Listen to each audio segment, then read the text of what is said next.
કે હે ડાલીભાઈ, મારી પાસે ધર્મ, જ્ઞાન, બડાઈ, સત્તા, સંપત્તિ, સાહેબી મારી પાસે કાંઈ આવતું નથી. મારી પાસે તો કેવળ જે મારી ભક્તિ કરે એ મારો. પછી 18 વર્ણમાંથી કોઈ પણ જીવ હોય, બ્રાહ્મણ હોય તોય ભલે, ક્ષત્રિય હોય તોય ભલે, વૈશ્ય હોય તોય ભલે, અને શુદ્ર હોય તોય ભલે, જે ભક્તિ કરે એ ભગવાનનો. અને જે ભક્તિ વગરનો જીવ છે, તુલસીદાસજી મહારાજ તો ત્યાં સુધી લખે છે કે જે ભક્તિ ન કરે એ 4 વર્ણ સમાર. જે ભક્તિ નથી કરતો એ ચમાર ગણાય. અને ભક્તિ કરે અને કર્મથી વ્યક્તિ પૂજાય છે, કર્મથી ઊંચો બને. જે કદાચ મેઘવાળના ઘરે જન્મ મળ્યો હોય અને એના કર્મ ઊંચા હોય તો એ મહાન સંત બની શકે. અને ઇતિહાસના પાને એવા દાખલા છે. રૈદાસ તો એક ચામડાના કુંડમાંથી ગંગાજીને પ્રગટ કર્યા અને મીરાબાઈ એને ગુરુ બનાવ્યા. અમારે રૂપાદે અને માલદે એના ગુરુ મેઘ ધારવો હતા, એ વણકર હતા, હરિજન હતા. નીલમ અને કુંભો રાણો થયા, એના ગુરુ ઉગમસિંહ બાવો રૂખી હતા, એક વાળવા વાળા હતા. ઉગમસિંહ બાવા એના ગુરુ રામદેવજી મહારાજ હતા. તો ભેદ ક્યાંય છે જ નહીં. હા, અભડાવવું જરૂર, સંસ્કારથી અભડાવવું. જે ન ખાવાની વસ્તુ ખાતા હોય, ન પીવાની વસ્તુ પીતા હોય, ન કરવાના કર્મ કરતા હોય, એના ઘરનું પાણી પણ ન પીવાય, તો આપણી બુદ્ધિ ભ્રષ્ટ થઈ જાય. હા, એ રાક્ષસ ગણાય છે. એમ રામાયણમાં લખે, ભાગવતમાં લખે, રામદેવ કથામાં લખે. જેનું જીવન સારું હોય, જેનો ચાત્વિક ખોરાક ખાતા હોય, જેના વિચારો ઊંચા હોય, જેની બુદ્ધિ શુદ્ધ હોય, વિશુદ્ધ બુદ્ધિ જેની હોય છે, જેના વિચારો ઊંચા હોય છે, એવાની યારે બેસવાથી કોઈ વાંધો આવતો જ નથી. એના ઘરે જવામાં કોઈ વાંધો નથી. આજે અમારે ચર્ચા થઈ હતી. અમે જ્યારે ગામમાં પધરામણી કરવા નીકળ્યા તો માસ્તર અમારે જે આપણે ટેબલ ઉપર લખે છે એ સાહેબ મને કે બાપુ, હરિજનના 2 ઘર આવ્યા છે, લેવાય? હા લેવાય. શું કામ ન લેવાય? એના ઘરે જાશો તમે? હા, કેમ ન જાઓ? હું તો બધે જાઉં. મારો ભગવાન બધે જાય તો મારે જવામાં શું વાંધો? કોઈ પણ એવો ભેદ છે જ નહીં. બોલે મારે તમને પૂછવું પડે માસ્તરે. મેં કીધું ના, એનું નામ આવ્યું તો લખી લેજો તમે તારે. એના ઘરે હું જઈશ, એના ઘરે બેસીશ, મારે શું વાંધો? હું થોડો હરિજન થઈ જવાનો એના ઘરે ગયા પછી? અને થઈ જાય તો શું વાંધો? મારે કાંઈ લગ્ન તો કરવાના નથી. કોઈ કદાચ મને હરિજનના ઘરે ગયો દીકરી નહીં આપે એવું તો કાંઈ છે નહીં.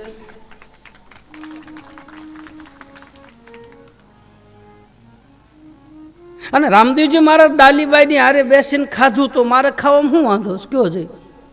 ભગવાન રામે શબરીબાઈના એઠા બોર ખાધા તો આપણે ખાવામાં શું વાંધો? હા, અભડાવવું જરૂર.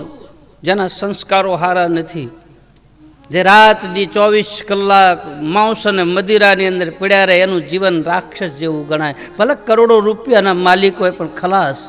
કોણ એની હારે બેહે? એના ઘરનું પાણી પીવામાં દોષ લાગે છે. એટલે જ રામદેવજી મહારાજ કહે છે પહેલી ભક્તિ છે કોઈ સજ્જન પુરુષના સંગમાં બેહવું, સારા વ્યક્તિની હારે બેસવું, ખાનદાન વ્યક્તિ હોય એની હારે બેસવું. ધ્યાન દેના માતાઓ બધા, સંગત કરો તો એવા વ્યક્તિની કરવી કે જેના વિચાર ઊંચા હોય, જેની બુદ્ધિ ઊંચી હોય, જેનું ચારિત્ર સારું હોય, જેનું પગલું સારું હોય, એની હારે કાયમ બેસવું. એટલે આપણા વિચારો સારા રહે. દુર્જન માણસ કે નુગરાની હારે જો બેઠા તો આપણી બુદ્ધિ સારા હોય તોય બગડી જાય, સંગનો દોષ લાગે. ભલે મદિરાપાન કરતો હોય એની હારે આપણે ઊભા હોય ને એ વ્યક્તિ પીઠામાં દારૂનું પીઠું હોય ને ત્યાં લેવા જાય અને હું હારે હોઉં અને કોઈ ભાઈ પીતો હોય એની હારે હું ગયો અને પછી દારૂ વેચતા હોય ત્યાં હું ઊભો રહું અને ઓલો દારૂની કોથળી લઈ અને ગાડીમાં બેસે. ભલે હું કોથળીને અડ્યોય ન હો, મેં પીધોય ન હોય, પણ 5 જણા ભાળે તો એમ કે બાપુ હતા ખરા હો, પીધો ન પીધો ભગવાન જાણે. બાકી કોથળી લેવા ગયા ત્યારે બાપુ હતા તો ખરા જ. આ સંગનો દોષ લાગે. એવા વ્યક્તિને હારે બેસવાથી આપણી ઇજ્જત પણ ખરાબ થાય છે.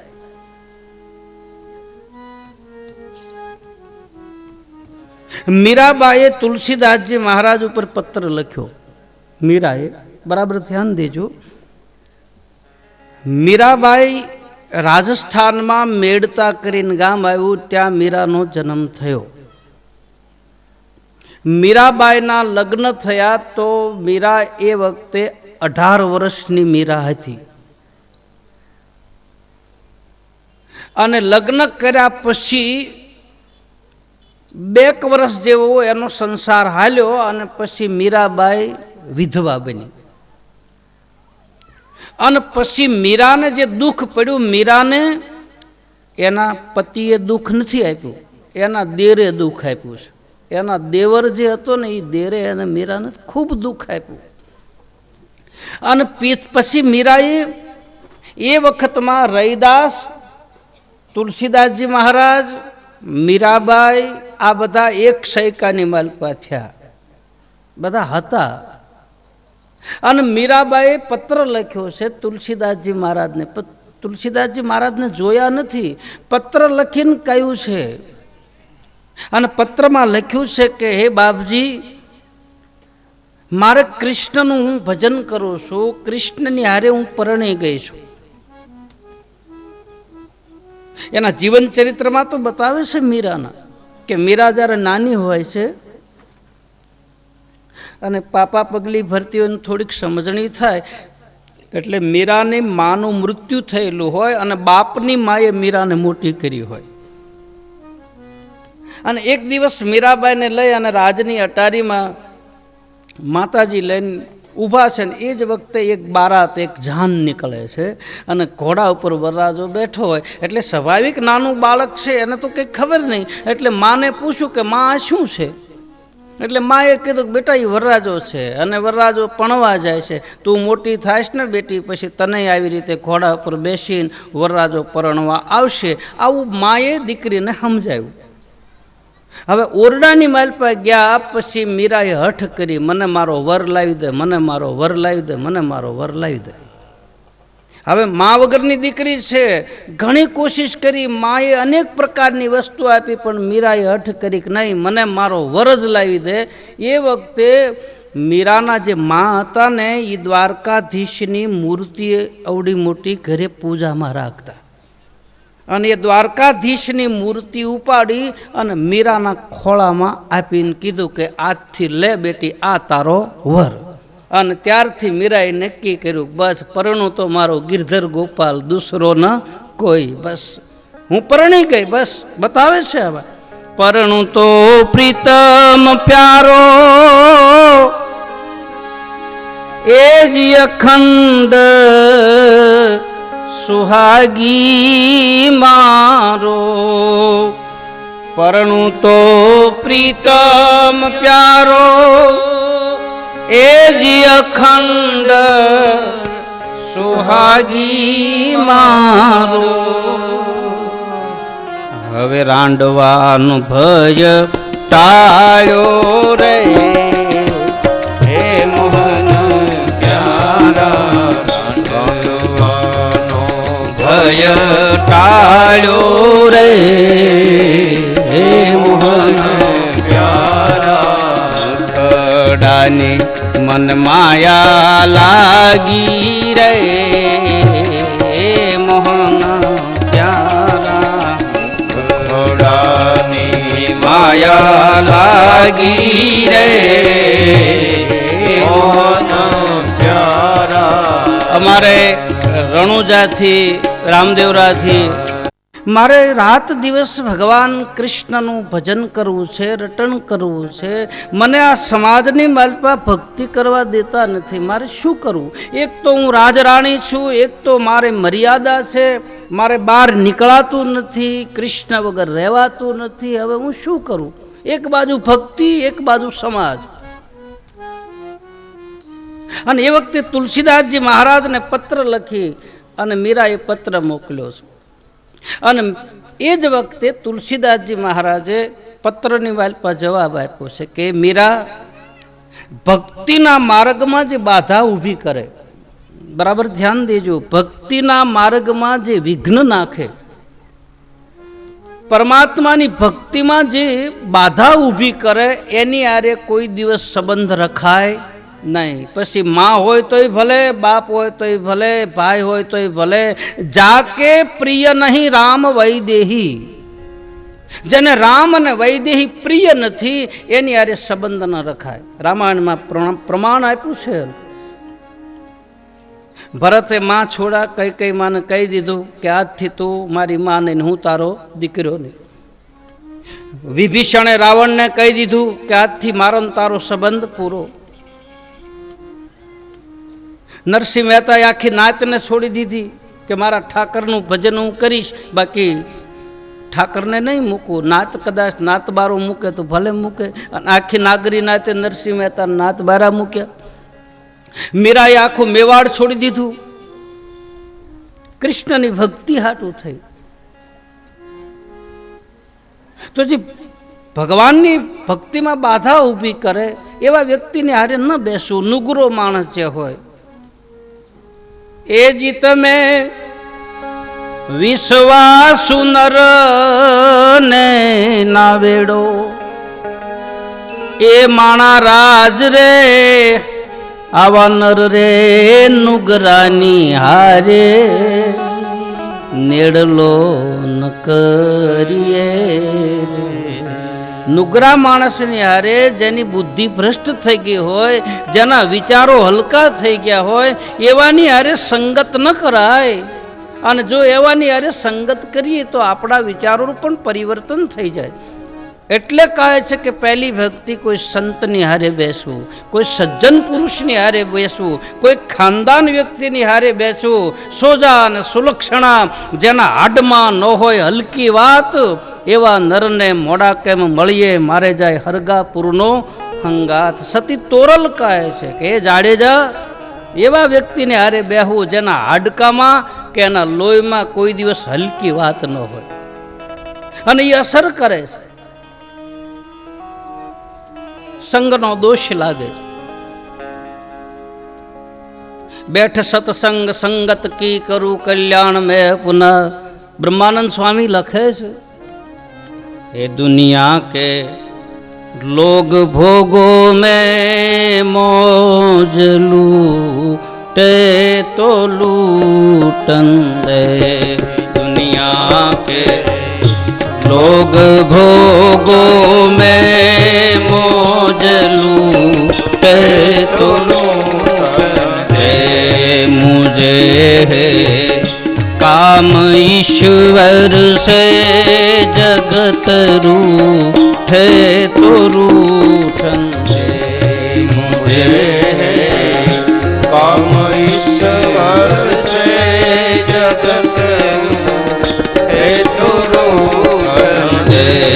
मुझे काम ईश्वर से जगत रूठे तो रूठन दे. मुझे काम ईश्वर से जगत रूठे तो रूठन दे. ભલે કદાચ આખો સમાજ રૂઠી જાય પણ પરમાત્મા ન રૂઠે, ધ્યાન રાખવું જોઈએ. સમાજ ભલે ગમે એ કરે, બાકી ઈશ્વર આપણી ઉપર રેમ કરતો હોવો જોઈએ. અને પરમાત્માની કૃપા આપણા ઉપર રહેશે તો આખું જગત આપણી પાછળ પાછળ આવશે.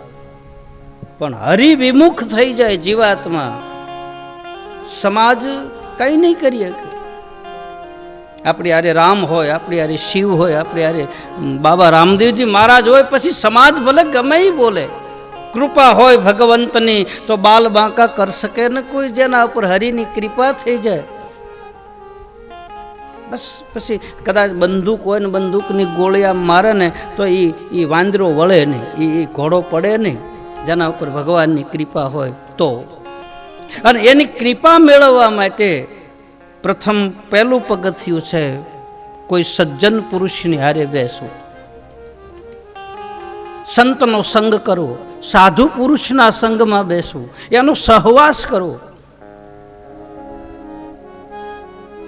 અને સત્સંગ કરવાથી ધીરે ધીરે આપણી વૃત્તિ પરમાત્મા તરફ, આપણું મન છે, આપણી વૃત્તિ છે એ ભગવાન તરફ ખેંચાશે. આ પહેલી ભક્તિ છે. पाई रे जिसने साधु की संगत पाई, पाई रे जिसने साधु की संगत पाई. मोरे मन की सब भ्रांति मिटाई, मोरे मन की सब भ्रांति मिटाई, मोरे मन की सब भ्रांति मिटाई, मोरे मन की सब भ्रांति मिटाई. पाई रे जिसने साधु की संगत पाई, पाई रे जिसने साधु की संगत पाई, पाई रे जिसने साधु की संगत पाई. જેને સંતનો સંગ થયો, સાધુ પુરુષનો સંગ થયો, એનું જીવન પરિવર્તન થાય. પહેલી ભક્તિ છે. રામદેવજી મહારાજ બતાવે છે ડાલીને, હે ડાલી, કાયમ સંત પુરુષના સંગમાં રહેવું, કાયમ સજ્જન પુરુષના સહવાસમાં બેસવું, જેથી કરી ભક્તિનો વિકાસ થાય, જેથી કરી તારા વિચારો સારા રહે.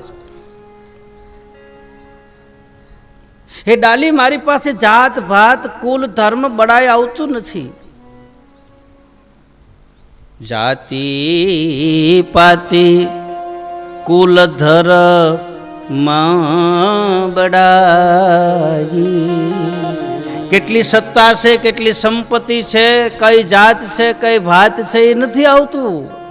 ભગવાન તો કેવળ વિશુદ્ધ હૃદયથી, શુદ્ધ ભાવથી પરમાત્માને આપણે સ્મરણ કરીએ અને હરિભજન કરીએ તો ભગવાન કહે છે એ વ્યક્તિ મારો. પછી ભલે ગમે એ વર્ણ હોય, 18 વર્ણમાંથી કોઈ પણ હોય, ભેદ ક્યાંય છે જ નહીં. અને ભેદ તોડવા માટે જ રામદેવજી મહારાજે અવતાર લીધો છે. બધાને એક કર્યા, બધાને એક તાતણે બાંધ્યા. અને આજે તમે જુઓ, અમારે ભાઈ આવ્યા છે રણુજા રામદેવરા, તમે જાઓ તો ભાઈ મોટી દુકાન છે, ત્યાં બધી તમામ વસ્તુની ગુગળ, રામસાગર, મોતી, નંગ, માળાઓ. અને તમે રણુજા જાઓ તો બાજુમાં જ દુકાન છે, અને તમે ત્યાં જાઓ ને તો જોજો, મેઘવાળનો દીકરો હોય તે લાઈનમાં ઊભો હશે, રાજાનો દીકરો ઊભો હશે, બ્રાહ્મણનો દીકરો ઊભો હશે, ગરીબ વ્યક્તિ ઊભો હશે, અને મોટો માલદાર ઊભો હશે. બધા લાઈનમાં ઊભા રહીને દર્શન કરતા હશે. કોઈ ભેદ નથી. હાલમાં ડાલીબાઈનો પરિવાર દરરોજ સવારમાં 4 વાગે ભજન ગાવા બેસી જાય, રાતે 9 વાગ્યા સુધી. અત્યારે હાલમાં રામદેવરા રાતે 9 વાગ્યા સુધી છેલ્લી આરતી થાય ત્યાં સુધી ભજન ગાય.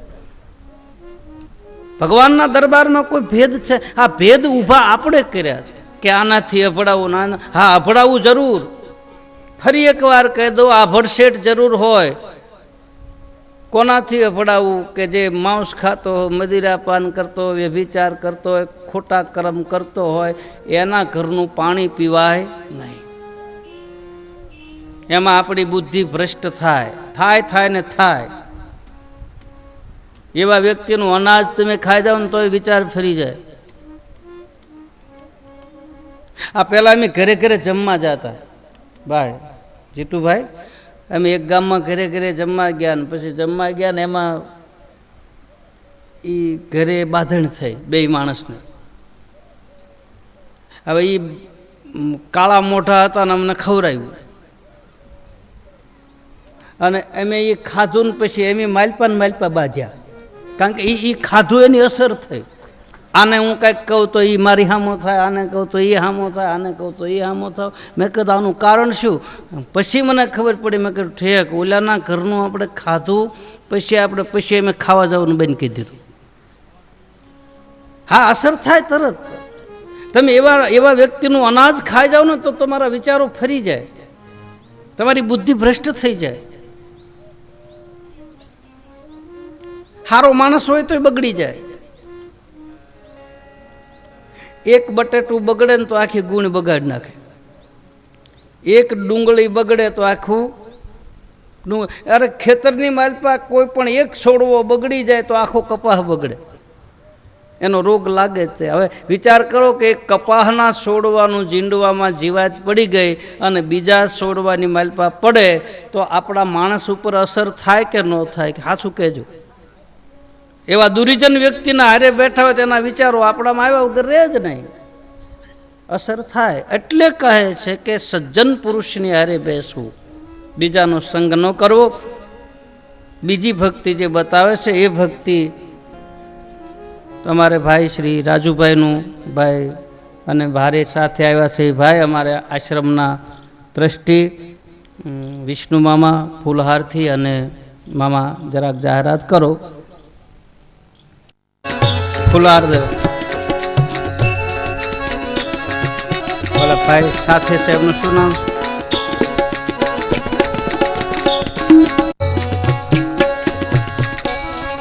ચંદુભાઈ બળદેવભાઈ તલાટી એવં ભગવતભાઈ રણછોડભાઈ પટેલ વકીલ. બોલીએ રામદેવજી મહારાજ કી જય. ધન્યવાદ, આભાર.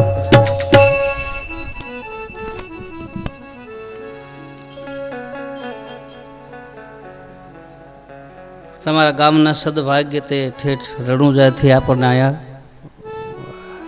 દર્શન થયા, મળ્યા. સાધુ પ્રેમી છે. આ અમારે બધા સાધુ સંતોની યારે બેઠક ઉઠકવાળા છે, જ્યાં તરત કે બાપુ હું આવું છું, બાપુ હું આવું છું, ત્યાંથી ગાડી લઈને રહેવાના. બાબાના ભક્ત છે, એમના ભાઈ છે, એને મોટું જબર મંદિર બનાવ્યું છે રામદેવજી મહારાજનું. ખૂબ પ્રેમી આત્મા છે. એ બેઠા ને એના વખાણ ન કરાય. હીરો મુખ સે ના કહે લાખો હમારા મૂલ. હીરો થોડો કે મારા આટલા મૂલ થાય, તો કોઈ ઝવેરી કરે ને ઉસકા મૂલ. તો ડાલીબાઈ ને રામદેવજી મહારાજ 9 પ્રકારની જે ભક્તિ બતાવે છે, એમાં પહેલી ભક્તિ છે સજ્જન પુરુષનો સંગ. બીજા પ્રકારની ભક્તિ છે કાયમના માટે હરિકીર્તન સત્સંગ સાંભળવો. કાયમ કથામાં જવું, કીર્તનમાં જવું, દેવ દર્શને જવું, મંદિરે જવું, તમામ જગ્યાએ જવું, કોઈ પણ ભેદ રાખ્યા વગર. ચાહે રામકથા હોય, ભાગવત કથા હોય, શિવ કથા હોય, દેવી પુરાણની કથા હોય, કોઈ પણ કથા હોય, એ કથામાં જઈ અને કલાક, 2 કલાક, અડધો કલાક બેસવું, એ પણ એક પ્રકારની ભક્તિ છે. મેં પહેલાં કહ્યું ને, કથામાં તમને કહેલું છે કે આ 3 કલાક જે તમે બેસો છો ને, એ એક પ્રકારની ભલે કથા યાદ રહી હોય તો રહે, ન રહે તો કાંઈ નહીં, પણ 3 કલાક માંડવામાં નિરાશ તો ખરી. આ જીવ ઠેકડા મારતો તો બંધ થાય. આ એક પ્રકારની ભક્તિ છે. અહીંથી ઘરે ગયા પછી ભલે હળગે છે, ભલે હાઈવે કરવી પડે, પણ આમાં બેઠા પછી તો નિરાશ.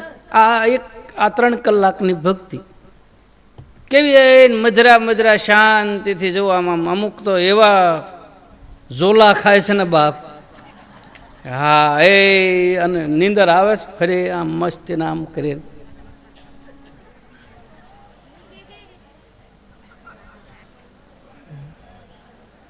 ઊંઘ આવે જ, આમાં કથામાં ઊંઘ ન આવે તો ક્યાં આવે? કારણ કે ઘરે હળગે છે, ત્યાં નિરાત નથી, શાંતિ નથી. અહીંયા શાંતિ, ઊંઘ આવે. અને ઊંઘ ક્યારે આવે? હાસું કહેજો. શાંતિ હોય તારે. અહીંયા શાંતિ છે, આ જો એનું પ્રમાણ. ઘરે તમને ઊંઘ નહીં આવે. એકાદું જોલું ખાઈ લ્યો, ભલે કથા ન સંભળાય તો કાંઈ નહીં, કોઈ ગુનો નથી. આમાં આવીને સૂઈ જાઓ તમ તારે. હજી દિવસો 5-6 દિવસ બાકી છે, થાંભલી હારી ગોતીને ટેકો લઈ અને 3 કલાક સૂઈ જાઓ. કથા યાદ રહી હોય તો રે, ન રહે તો કાંઈ નહીં. હું એઠો ઉતરી ગયા પછી મને યાદ નથી રહેતું. બસ આમાં સૂઈ જાઓ, ઊંઘી જાઓ. નિરાત હોય તો ઊંઘ આવે. બસ આ ભક્તિ છે. જીવ ઠેકડા મારતો બંધ થઈ જાય, શાંતિ થઈ જાય, ભગવાનનું નામ સંભળાતું જાય, કાનની માલપા હરિના નામનો રસ ઉતરતો જાય અને ધીરે ધીરે ધીરે ધીરે જીવાત્મા શાંત થઈ જાય. બસ આ એક પ્રકારની ભક્તિ છે. રામ રામ સાંભળતા સાંભળતા, કૃષ્ણ કૃષ્ણ સાંભળતા સાંભળતા આપણા કાન પવિત્ર થાય. જિનકે શ્રવણ સમુદ્ર સમાના, તિનકે હૃદય બસહુ રઘુરાયા. બતાવે છે રામાયણની કથામાં કે જેના કાન હરિની કથા સાંભળતા હોય, હે પરમાત્મા, એવા વ્યક્તિના હૃદયમાં જઈને તું નિવાસ કરજે. આ બીજા પ્રકારની ભક્તિ છે. હાવ સરળ ભાષામાં રામદેવજી મહારાજ જે ભક્તિના સિદ્ધાંતો બતાવે છે એ એકદમ સરળ ભાષા, એકદમ તળપદી, એકદમ આપણી દેશી ભાષામાં, એકદમ ગ્રામીણ ભાષામાં ગામડાના લોકો સમજી શકે, એકદમ એના હૃદયની અંદર ઉતરી જાય એવી ભક્તિ રામદેવજી મહારાજ બતાવે છે. કે કોઈ પણ નહીં હારે બેસી અને સત્સંગ સાંભળવો. ભલે ઊંઘ આવે તમે તારે ઊંઘી જાઓ, કોઈ મનાય નહીં. હવે એનો એક દાખલો આપું. ભગવાન કૃષ્ણનો જન્મ ક્યાં થયો? હે, મથુરામાં જેલમાં જન્મ થયો, બરાબર. પછી રાતે થયો કે દિવસે? પછી ભાદરવા મહિનામાં થયો કે અહાડ મહિનામાં? શ્રાવણ મહિનામાં, બરાબર.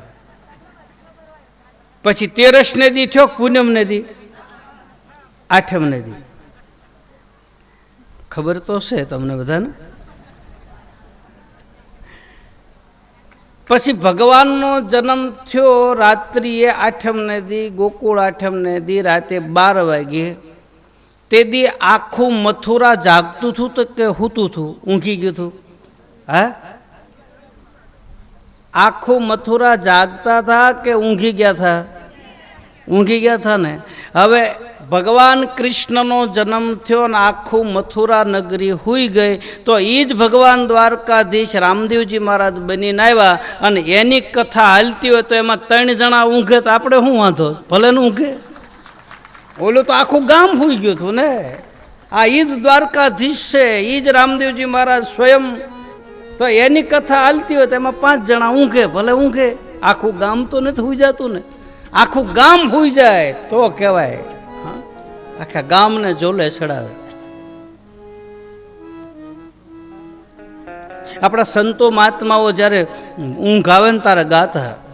નરસિંહ મહેતાને જ્યારે ઊંઘ આવે ને તારે કહેતો, જા જા નિંદ્રા હું તને વારું, એ જીતું છે નાજ ધુતારી રે, જા જા નિંદ્રા જા નિંદ્રા હું તને વારું, હજી તું છે નાર તારી રે, જા જા નિંદ્રા હું તમારું. કથા સાંભળવી, કીર્તન કરવું, કીર્તન ગાવું. જેના કાન હરિકથા સાંભળતા નથી ને એના કાન સર્પને રહેવાના દર છે. કોઈની નિંદા ન સાંભળવી. નિંદા કરનારો, નિંદા સાંભળનારો બંને દોષિત બને છે. સાંભળવું તો હરિનામ સાંભળવું, કીર્તન સાંભળવું, સત્સંગ સાંભળવો એક પ્રકારની ભક્તિ છે. ત્રીજા પ્રકારની ભક્તિ છે કે એ ડાલીબાઈ સદગુરુને પૂછીને પગલાં ભરવા. આપણે જે ગુરુ હોય, આપણે જેને માનતા હોય એને પૂછીને પગલાં ભરવા. હવે આમાં સંશય પેદા થાય, ગુરુ કોને બનાવવા? એક પ્રશ્ન પેદા થાય, ગુરુ એટલે શું? ગુ નામ અંધારું, રૂ નામ પ્રકાશ. અંધારામાંથી મને તમને અંજવાળામાં લઈ જાય એ આપણો ગુરુ. હારા માર્ગ ઉપર આપણને ચડાવે, આપણને હરખો રસ્તો બતાવે, સીધો માર્ગ બતાવે, એ આપણા ગુરુ. પછી કપડાં ભલે કાળા પહેર્યા હોય, ભગવા પહેર્યા હોય, લાલ પહેર્યા હોય, સફેદ પહેર્યા હોય, જે મનન તમને હાસી રાહ બતાવે, એ આપણો સદગુરુ. સજ્જન પુરુષ હોય, એવું નથી કે આ કપડામાં જ ગુરુ હોય, આ કપડામાં ગુરુ હોય, પેટ બુશર્ટમાંય ગુરુ હોય, તમે આવા કપડાં વસ્ત્રો પહેર્યા છે એમાંય ગુરુ હોય. જેની પાસેથી આપણને કઈ સદગુણ જાણવા મળે એ આપણા ગુરુ. કઈ માળાઓ પહેર્યો હોય ને જટાઓ વધાર્યો હોય ને કાનમાં કુંડળ હોય ને એ ગુરુ બને, એ ઠીક છે, આપણી શ્રદ્ધા છે, પણ આપણે જેની પાસેથી કંઈ જાણવાનું મળે એ આપણા ગુરુ. અને એને પૂછીને પગલાં ભરવા, ગુરુની આજ્ઞા પ્રમાણે હાલવું, ગુરુ જે કહે એ કરવું, ગુરુના ચરણ ઉપર ધ્યાન રાખવું, બસ ગુરુનો પગ જોવા. બસ જ્યાં સુધી સાધક ગુરુને વ્યક્તિ તરીકે જોવે છે ત્યાં સુધી ગુરુની અંદર એને બ્રહ્મનો અનુભવ નહીં થાય. વ્યક્તિ પણ વયું જાય, ગુરુ વ્યક્તિ નથી. અને ગુરુ કોઈ દિવસ મરતા નથી. ગુરુ અજર અમર છે, અખંડ છે, અવિનાશી છે. સદગુરુનું કોઈ દી મૃત્યુ નથી થતું. ગુરુનું શરીર પડે છે, બાકી ગુરુએ આપેલું જ્ઞાન તો આપણા ભીતરમાં કાયમ હોય છે. અને એ જ્ઞાનની ભૂમિકાને તાજી કરવા માટે આપણે ત્યાં ગુરુ પૂર્ણિમાનો ઉત્સવ આવે છે, કે તે દિવસે આપણે સદગુરુએ આપણને જે જ્ઞાન આપ્યું હોય એ જ્ઞાન આપણા માટે તાજું થાય છે. તે દિવસે આપણે ગુરુની પૂજા કરીએ છીએ. ગુરુ અમર છે, અખંડ મંડલાકારમ બતાવે છે શાસ્ત્રોમાં. ગુરુ ગીતાની માલપા ભગવાન શિવ બતાવે છે કે હે ભવાની, સદગુરુ અખંડ મંડલાકારમ વ્યાપ્તમ એન ચરાચરમ તત્પદમ દર્શિતમ એન તસ્મે શ્રી ગુરુવે નમઃ. અખંડ છે, અવિનાશી છે. ગુરુ નિજાનંદ છે, ગુરુ બ્રહ્માનંદ છે. ભલે પછી ગુરુ ગુંગા, ગુરુ બાવરા, ગુરુ દેવનકા દેવ, જેના ચરણમાં એકવાર માથું મૂકી દીધું, બસ ખલાસ, વાત પૂરી. સદગુરુ બદલાય નહીં. जिसके पास हम गए बस गुरु मान लिया बस. जिसके पास बैठकर अपनी श्रद्धा केंद्रित हो गए, अपनी निष्ठा परिपक्व हो गई, भाई वो ही अपना गुरु. और अपनी निष्ठा से ज हम आगे बढ़ते हैं, गुरु कुछ नहीं करते. जिसकी निष्ठा हो, एकलव्य जैसी निष्ठा होना चाहिए सदगुरु प्रत्यय, एकलव्य जैसी श्रद्धा होना चाहिए.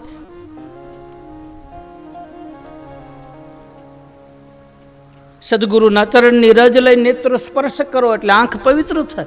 गुरु के रज में इतनी ताकत है. इसलिए हनुमान चालीसा में बताते हैं, श्री गुरु चरण सरोज रज निज मन मुकुर सुधारी, वर्णौ रघुबर विमल जश जो दायक. तुलसीदास जी महाराज ने कितना अच्छा लिखा है कि सदगुरु के चरण की रज अपने को मिल जाए तो ये रज से चारों पदार्थ प्राप्त हो जाता है, धर्म अर्थ काम अन्न मोक्ष. जो दायक फल चार. गुरु के सन्मुख बैठकर बस गुरु की आज्ञा में रहना कठिन है.